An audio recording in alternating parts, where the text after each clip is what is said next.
8 câu nói, càng trưởng thành, càng cảm thấy rất đúng. Kính chào quý vị khán giả theo dõi kênh Sống Ý Nghĩa. Quý vị thân mến, trải qua nhiều khó khăn, thử thách, chúng ta sẽ có nhiều kinh nghiệm sống hơn, và qua đó, chúng ta sẽ có những cách nhìn nhận về cuộc sống không còn màu hồng như trước. 1. Sẽ rất ít người quan tâm đến việc bạn đã trả giá nhiều hay ít, cố gắng như thế nào, chống đỡ có mệt hay không, rơi có đau không. Bọn họ chỉ nhìn vào vị trí cuối cùng mà bạn đứng, sau đó hâm mộ hoặc là khinh thường. 2. Con người ta luôn nhìn thấy và hâm mộ hạnh phúc của người khác, nhưng đến một lúc nào đó, bất chợt quay đầu lại phát hiện thì ra mình cũng đang được người khác ngưỡng mộ. Thật ra, mỗi người đều có hạnh phúc của chính mình. Chỉ có điều, hạnh phúc của bản thân thường nằm trong mắt người khác. 3. Bạn có thể rất lương thiện, nhưng tuyệt đối không được buông lỏng cảnh giác với xã hội này. Bởi vì lòng dạ con người rất khó đoán. Tâm hại người thì không nên có, nhưng tâm phòng người thì nhất định phải có. 4. Một khi bạn không còn so sánh mình với người khác, cũng có nghĩa bạn đã có bước tiến dài của sự trưởng thành và hạnh phúc, an yên trong cuộc sống của chính bản thân bạn. 5. Người muốn đưa bạn về nhà, Đông Tây Nam Bắc đều là thuận đường. Người nguyện ý ăn cùng bạn, đắng cay chua ngọt đều là ăn ngon. Nếu thực sự muốn thì người ta sẽ tìm cách, còn nếu không muốn thì người ta sẽ tìm lý do. 6. Chỉ cần bớt quan tâm đến việc người khác nghĩ gì, làm gì, và bớt ảo tưởng vị trí của mình trong tim họ, thì cuộc sống sẽ tự khắc nhẹ nhàng hơn thôi. 7. Đừng bao giờ coi sự quan tâm của người khác là điều đương nhiên. Cho dù người ấy có yêu bạn bao nhiêu, cuối cùng rồi cũng sẽ có ngày cảm thấy mệt mỏi. Lòng người thường sẽ không mất đi vì chuyện lớn nào đó, mà là từ những thất vọng nhỏ tích tụ từng ngày cho đến khi trở thành vết thương chí mạng. 8. Tới một giai đoạn nhất định của cuộc đời, chúng ta sẽ không còn bận lòng với chuyện thắng thua, chọn cách im lặng và mỉm cười để đối phó với mọi áp lực ngoài kia. Đó không phải là hèn yếu hay nhu nhược, chỉ là mong muốn năm tháng tĩnh lặng, kiếp này bình an cho mình, cho người. Nếu bạn khoe khoang về cái gì thì bạn sẽ thất bại về cái đó. Vì thế là người có năng lực, bạn không nhất thiết phải nói ra, mà hãy để người khác tự đánh giá về mình. Bạn hãy ghi nhớ những lời dạy dưới đây để tích phúc báo về sau nhé. Đời người có 3 thứ không thể nói: cái tốt của bản thân mình, những điều không tốt của người khác, và kế hoạch tương lai của bản thân. Bạn càng hãnh diện về cái gì thì lại càng dễ mất đi cái đó. Có thể bạn sẽ nói, cái đáng tự hào là sự thành thật, vậy tại sao khoe khoang lại không thể được? Nhưng bạn có biết khi bạn khoe khoang là bạn đang tự hạ thấp giá trị chính mình, tự cho người đối diện thấy mình là ai, và chính bạn đang vô tâm làm tổn thương người khác, tự cho rằng mình cao hơn họ. Một khi người đó bị bạn làm tổn thương, liệu họ có còn đối xử tốt với bạn nữa không? Khoe khoang vẻ đẹp bề ngoài thì phải cẩn thận, kẻo sau này bạn lại trở thành một người xấu xí. Bạn khoe khoang sự giàu có thì phải cẩn thận, sau này sẽ bị phá sản. Bạn khoe khoang thành tích học tập tốt thì phải cẩn thận, kẻo sau này thi không đỗ. Tốt nhất là bạn không nên tự hào khoe khoang con cái trong nhà thế nào. Đó cũng là giúp con bạn bớt đi kẻ thù, để khiến cho người đời và quỷ thần không ganh tị với chúng, mà ngược lại khiến họ bảo vệ và ủng hộ chúng mới phải. Khoe khoang cái gì thì phải cẩn thận, kẻo tương lai sẽ đánh mất đi chính cái đó. Lấy ví dụ, bạn có viên ngọc quý, bạn đi đâu cũng khoe ra cho người khác xem. Như vậy ma quỷ sẽ rất muốn hủy hoại viên ngọc của bạn. Theo đó, chúng sẽ lợi dụng những người có tâm địa xấu để thực hiện ý đồ của mình. Con người thường tự hủy hoại đi công đức của mình trong những trường hợp thế nào?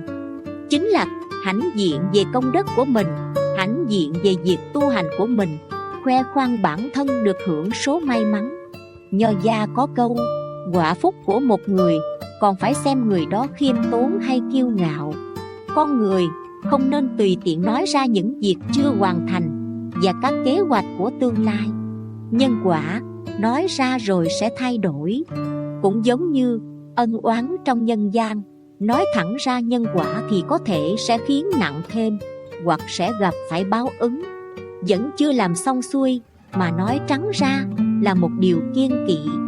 Trong mật tông chính là khuyên rằng con người không nên tùy tiện nói ra kế hoạch những việc chưa hoàn thành. Đây được coi là việc riêng tư, trừ khi là đã hoàn thành, khỏi hết bệnh, khi hóa giải hết mới có thể tiết lộ một chút vừa phải. Hơn nữa phải giấu tên giấu tuổi. Trong kinh Lăng Nghiêm có viết, tính cuồng dừng lại thì chính là dừng ở cõi Phật. Tính cuồng ở đây là nói tính ngông cuồng tự đại, cả mơ ước diễn dông và thái độ coi thường người khác của bạn. Kiểu người luôn vỗ ngực cho mình là thông minh nhất, chỉ biết mình cái gì cũng hơn người.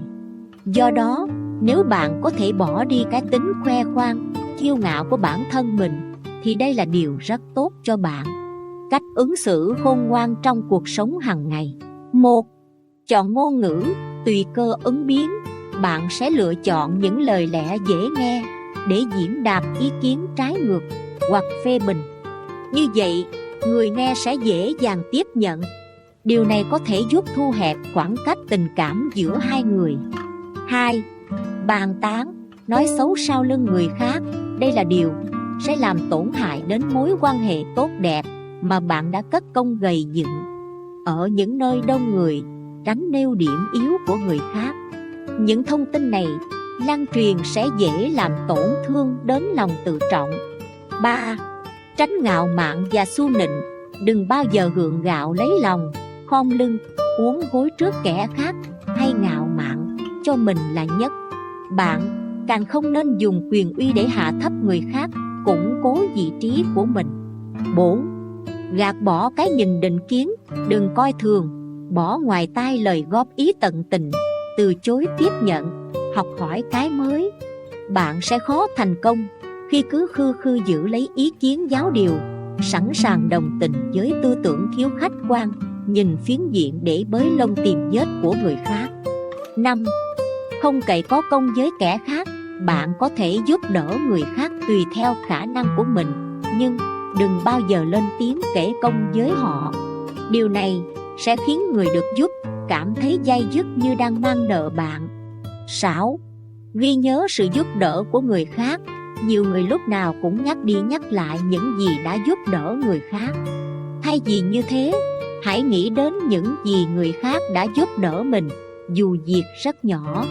Điều này có thể giúp bạn thắt chặt thêm tình cảm với mọi người và biểu hiện một phẩm chất đẹp trong cuộc sống, đó là chịu ơn không quên.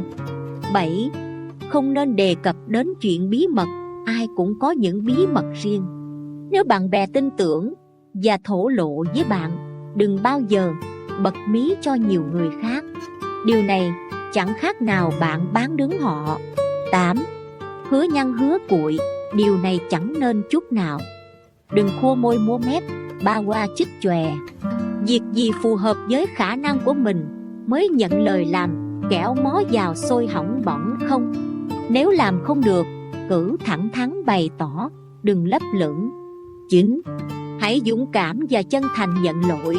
Không nên đổ lỗi cho người khác, cũng đừng cãi chày cãi cối để tự bào chữa, biện hộ cho lỗi lầm của mình. Mặt khác, đừng bảo thủ cho rằng bạn làm điều đó là tất nhiên, nên chẳng có lỗi gì. 10. Tránh có dịp mới sang chơi, ngày lễ, Tết, bạn nên ghé thăm họ hàng, bạn bè để luôn thắt chặt mối quan hệ khăng khít. Không nên chờ có dịp mới đến. Cách cư xử khi đón nhận một lời phê bình. Bạn có thực sự biết cách phải hành xử khi một người khác góp ý cho những hành động của bạn? Với hơn 7 tỷ cá thể khác nhau trên hành tinh này, đi kèm với hơn 7 tỷ tính cách, lối sống, cách nghĩ khác biệt với nhau, thật khó lòng để mỗi một cá thể con người có thể làm vừa ý toàn bộ những cá thể còn lại.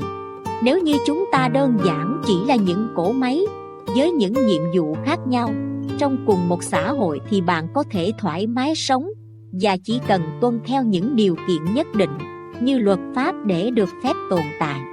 Tuy nhiên, chúng ta là sinh vật sống cao cấp, với cái đầu biết suy nghĩ, và trên hết là mối dây ràng buộc với mỗi cá thể. Trong cuộc sống, ngoài việc phải biết lựa chọn con đường cho phù hợp với luật pháp, thì con người còn phải làm sao cho phù hợp với những cá thể khác. Vừa rồi quý vị và các bạn được nghe 8 câu nói giúp chúng ta càng hiểu sâu hơn về cuộc sống và bài học ở đời về sự khoe khoang và ứng xử thế nào cho đúng. Nếu thấy ý nghĩa, quý vị và các bạn hãy tiếp tục ủng hộ kênh bằng cách đăng ký để sớm nhận được những video ý nghĩa khác. Chúc quý vị và các bạn luôn mạnh khỏe và hạnh phúc hơn trong cuộc sống.